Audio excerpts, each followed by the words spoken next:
Assalamualaikum warahmatullahi wabarakatuh. Saya Hasan Satria, mahasiswa Universitas Muhammadiyah Riau. Pada kesempatan kali ini saya akan membuat tugas, yaitu mewawancarai narasumber untuk memenuhi tugas yang diberikan dosen saya, yaitu mata kuliah Al-Islam tentang syirik.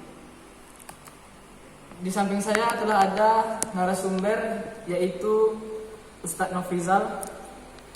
Assalamualaikum Ustaz. Waalaikumsalam. Pada kesempatan kali ini saya ingin bertanya, yaitu ada beberapa poin yang akan saya tanyakan kepada Ustadz. Yang pertama, apakah syirik itu, Ustaz? Dalam kajian ilmu agama, yang jelas kita banyak sekali punya arti syirik itu. Salah satu yang dikenal yaitu mensekutukan Allah.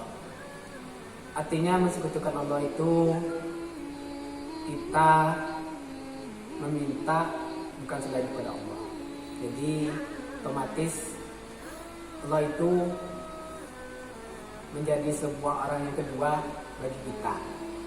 Ibaratkan kita mensekutukannya dengan melakukan tindakan-tindakan lewat daripada kekuasaan Allah Ta'ala. Ya, itu saja. Terima kasih, Ustaz. Kemudian poin yang kedua, yaitu sekarang ini kan banyak apabila masyarakat yang ada di kita ini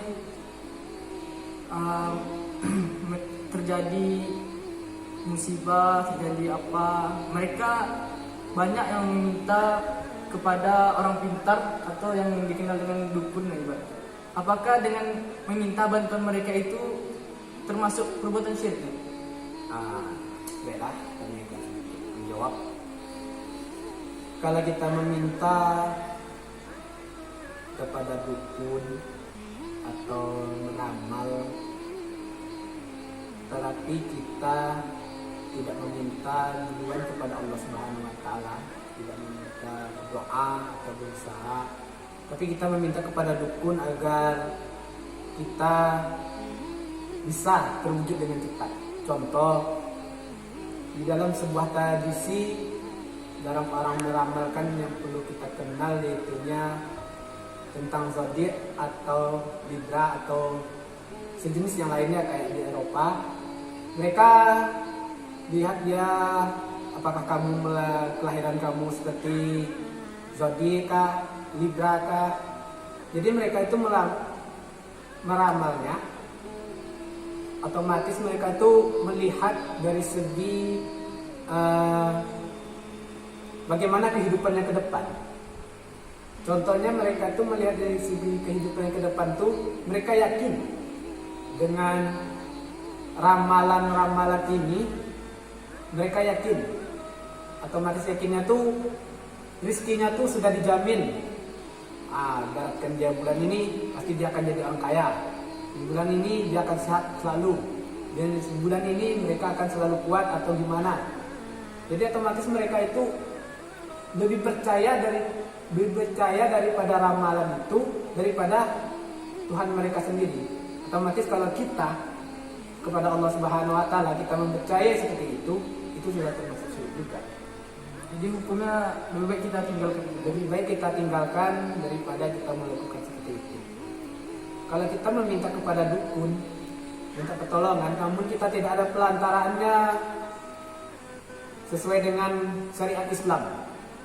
Umpamanya kita sakit, kita minta pelantaran kita membaca surah Yasin atau jalan-jalan ke makam para ulama atau para syekh, kita minta sehat, itu kan ada pelantaraan.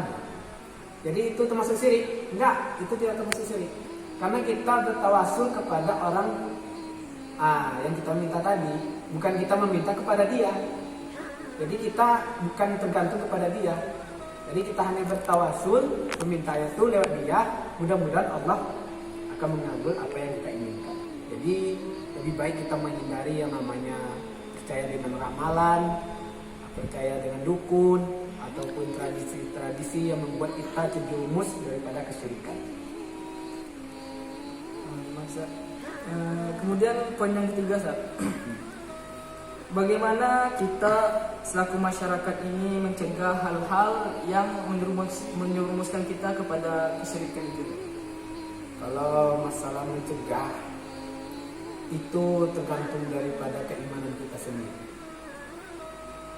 Kalau iman kita kuat, yakin segala sesuatu yang terjadi kepada kita itu musibah ataupun canda tawa senang itu semuanya sudah diatur oleh Allah. Jadi kalau kita meminta selain kepada Allah, itu sudah jelas kita syirik. Berarti kita mensekutukan Allah Subhanahu wa taala karena kita tidak yakin bahwa Allah itu bisa mengatur segala sesuatu itu masalah kita, dan lebih baik kita menghindarinya. Dan itu tergantung daripada iman kita sendiri. Kalau kuat iman kita dalam mengatasi suatu masalah, tidak pergi ke dukun, tidak pergi ke ramal ataupun mengikuti tradisi-tradisi yang membuat kita masuk ke dalam kesyirikan kepada Allah, maka ini adalah salah satu kita untuk menghindari kesyirikan, yaitu menguatkan iman kita. Itu saja. Poin yang ketiga, Ustaz. Apakah orang yang berbuat syirik itu maupun syirik besar dan syirik kecil, terutama syirik besar, Ustaz, seperti menyebutkan Allah kan, apakah dosanya itu diampunkan? Jikalau diampunkan, bagaimana caranya? Kalau masalah diampunkan dosa, Allah di dalam Al-Quran telah dijelaskan masalah beberapa dosa yang paling besar, yaitu dosa syirik. Itu susah untuk diampuni oleh Allah Subhanahu wa taala. Sebab dosa syirik inilah yang menjerumus kita daripada hal-hal yang buruk, sehingga kita tidak percaya kepada Allah, sehingga kita tidak percaya dengan Nabi, sehingga kita tidak percaya dengan Al-Quran, kita menganggap semuanya itu sepele, maka kita sudah termasuk, baik itu syirik besar atau syirik kecil, maka Allah tidak akan mengampuni dosa. Sekalipun kita berzina selama 100 tahun, sekalipun kita meninggalkan salat selama 100 tahun, sekalipun kita tidak menunaikan zakat selama 100 tahun, namun kita tidak melakukan kesyirikan, insya Allah Ta'ala Allah akan mengampuni dosa kita. Berarti syirik ini susah untuk diampuni. Ya, karena syirik ini sudah melakukan dosa yang sangat besar. Ibaratkan kita tuh tidak yakin lagi kepada Allah Subhanahu wa taala, dan kita tidak tahu ke siapa lagi kita meminta. Sebenarnya kita itu harus berusaha menguatkan iman kita agar kita terjauhi orang-orang yang syirik, yang fasik dan munafik. Untuk yang terakhir, Fred, pesan untuk masyarakat yang ada di sekitar kita ini apa, Fred? Pesan saya terutama pada adik-adik kan, untuk mahasiswa, jadi dan untuk masyarakat. Misalnya kita melakukan sesuatu atau masalah yang lebih berat, namun kita tidak bisa melakukannya, tidak bisa menyelesaikannya, maka jangan cepat-cepat kita untuk mengambil suatu keputusan. Itu kita pergi ke dukun atau meramal. Umpamanya adik-adik sekarang masalah kuliah, misalnya kita menyusun skripsi atau tugas-tugas yang lain, kita sibuk dengan yang lain, namun kita tidak bisa. Bagaimana kita menyelesaikan masalah itu dengan cepat? Bagaimana kita itu menghilangkan segala sesuatu itu dengan cepat? Lalu kita pergi ke dukun, lalu kita pergi beramal, lalu kita melakukan sesuatu ritual, maka itu sudah masuk ke syirik. Jadi kita harus kuatkan iman. Untuk pada adik-adik atau lagi untuk masyarakat, mama kita ada hadapi masalah ataupun masalah yang lain, keluarga, ekonomi. Pada saat sekarang ini di COVID-19 ini banyak sekali masalah ekonomi yang sangat menurun secara drastis, maka kita hanya bisa meminta kepada Allah Subhanahu wa taala. Karena suatu masalah itu Allah tidak akan menguji kita, melainkan kesanggupan kita. Sebagaimana Allah Subhanahu wa taala berfirman dalam Al-Qur'an, la yukallifullahu nafsan illa wus'aha, ma kasabat wa 'alaiha maktasabat. Itu saja pesan kami pada malam ini.